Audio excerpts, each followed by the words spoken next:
How many of you have a smartphone with you here today? We live in a world that prides itself on interconnectivity.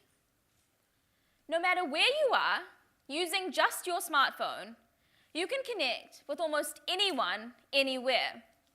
And you can get almost any piece of information that you want. Whether it's a piece of prose from Shakespeare or an archaic mathematical proof, the trend towards interconnectivity means that this information is at our fingertips. The phenomenon of globalization has seen the breakdown of information silos and some of the most incredible technological innovations of the 21st century come to life. So I guess the question becomes, why is it, as a society, do we still take such a siloed approach to our learning? Why is it that we're still learning roughly the same subjects that we did centuries ago? Why are we still learning them in roughly the same ways? So, in physics, you learn about formulae and how to apply them.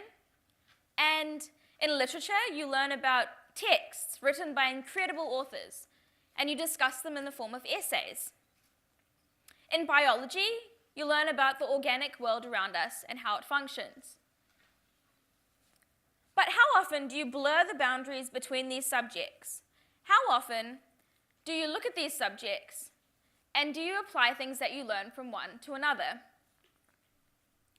We learn on what some people call the hard to soft spectrum. On one end, you have subjects like physics and maths. In physics and maths, there appears to be one right answer. And to the unfamiliar eye, they can be quite complicated. As you move down the spectrum, you have subjects like history and English. But how often do we take the things that we learn and apply them from one to another? So, I guess what's really important is making sure that we build an environment where students can really have the opportunity to take the things that they learn and mix them together. At first glance, it might seem intuitive for you to rank and categorize subjects like this. After all, who isn't guilty of choosing or avoiding subjects at school based on where they fall along the spectrum? But the problem with doing this is that it forces us to really reinforce the silo effect that I talked about earlier. And it encourages us to keep our subjects in their own little boxes that sit somewhere along the spectrum. What I really want to talk to you about today is that as a society, we miss out on so much by keeping our subjects in these boxes and by not sharing the knowledge that we have with each other.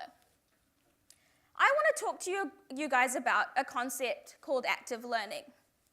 But before I do, let me introduce you guys to a concept called the Medici effect. This concept is a really famous concept and was one that was introduced to us by a famous author called Frans Johansson. In his 2004 book, The Medici Effect, Frans Johansson argued that the most exciting and disruptive innovations come from the intersection of different ideas, cultures, and concepts. Once I read this book and I really understood what Johansson was saying, I started to see examples of the Medici effect in all aspects of my life. In a race to develop economically viable, renewable energy sources, we've seen the development of these. These are solar panels that have been designed to mimic the functioning of leaves. And they've seen the fields of biology, design, and technology come together to help solve this problem. These leaves are truly revolutionary. They absorb 47% more light than any other leaf on the market, or any other solar panel on the market, purely down to the design. This is a great example that shows you that applying concepts from different areas can have truly revolutionary effects. So, with this in mind, surely it makes more sense if our education veered away from teaching subjects in the compartmentalized fashion that we used to.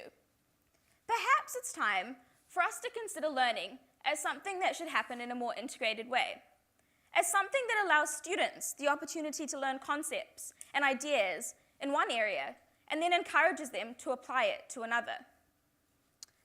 So, despite this not being the way that our learning is currently structured, it doesn't mean that you can't take steps on your own to engage in active learning.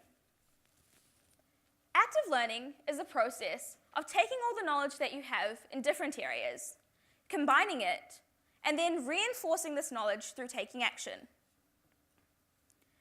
In my role at Crimson, I've worked with many students to mentor them through this process of active learning. One student that I worked with had a really intense passion for physics, and he was also really interested in children's rights. But before he'd thought about how to apply these subjects together, he had seen them as totally separate silos of knowledge. How many of you that think that this process is quite unique?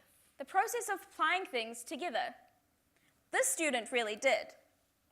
After some critical thinking and a dash of imagination, the student ended up working to develop a solution that would solve a problem for hundreds of millions of people. He used his theoretical knowledge from physics to develop a water pump that could be created at low cost to filter water and then be used in developing nations all around the world. The results of taking the knowledge that you have and applying it to different areas can be truly astounding, like it was for the students. My own life-changing Medici moment came not long before I co-founded my company, Crimson Education. Around this time, I noticed that many of the big technological innovations that had occurred in the last decade had occurred to solve one problem, and this was to make things more personalized. From our Netflix to our Nikes, personalization became the industry standard in almost every single industry. That is, every industry except education. I realized that there existed a phenomenal opportunity at the intersection between my passion for education and driving positive student outcomes and the use of technology to be able to create this personalization. So, 4 years on from this initial Medici moment has culminated in Crimson being able to support more than 20,000 students globally through our technologically driven approach to personalized learning, and the company most recently being valued at over $220 million.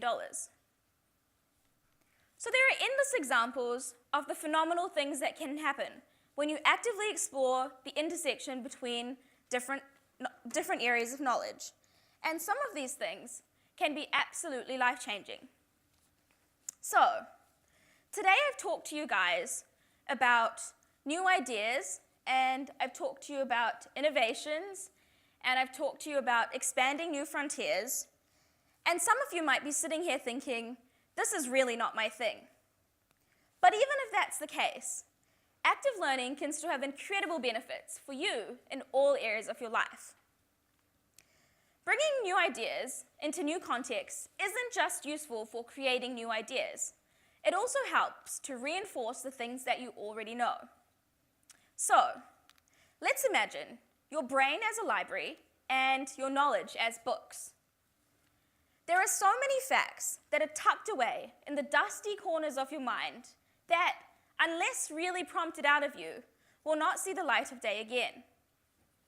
In these little books could be absolutely anything, from the next big technological innovation to a medical discovery, or maybe more realistically, the answer to an exam question that has you totally stumped. By consistently looking for reasons to bring these books out of the library and apply the knowledge in different contexts, we help our brains to reinforce the pathways that lead directly to this knowledge. The result of this is that we are far more able to retrieve this information when we need it, regardless of the scenario in which we need the information in. So, just how many of you here today have been asked a question and then not been able to produce the answer, only to kick yourselves when you were told what it is? Yeah? So the issue in this scenario isn't that we don't have the books in our library or the knowledge in our minds. It's simply that we haven't reinforced the pathways in our brains that lead to these answers under various scenarios. Unsurprisingly, this idea of silos isn't something that's unique or troublesome only in our own minds. Another author, Gillian Tett, reinforced this idea in her book. And she concluded that if the world was rigidly streamlined, and if it was ridden with silos, it simply wouldn't function as effectively. What's obvious is that maybe some degree of organization is essential for us, but I think that what Tett is saying does have a lot of merit to it. Having teams and departments that are working in silos prevents us from being able to reap the benefits of collaboration, in the same way that having our knowledge structured in specific subject areas does. Strict rigidity does come at a cost, and that cost is often pretty high. The cost is often creative innovation and development, on both a personal and a societal level, which makes it all the more important for us to strive to break down these personal and organizational silos as best as we can. So, all of this being said, I really challenge you guys to shake up your informational silos and begin to think about how you can apply the things that you know in one area to another. You're probably going to experience a little bit of inertia at first, but that's normal. For so long, we've been conditioned to think about our knowledge of biology in the biology box, and to think about our knowledge of English in the English box. So the thought of emptying these boxes out and mixing them together is kind of foreign to us. In fact, it might even be a little bit scary. But I promise you, if you give it a shot, the benefits will really be there. And who knows, perhaps you'll stumble across the next big technological innovation, maybe a medical discovery that will save millions of lives, or more realistically, you'll stumble across the answer to a tricky exam question that you can't seem to pinpoint. Thank you.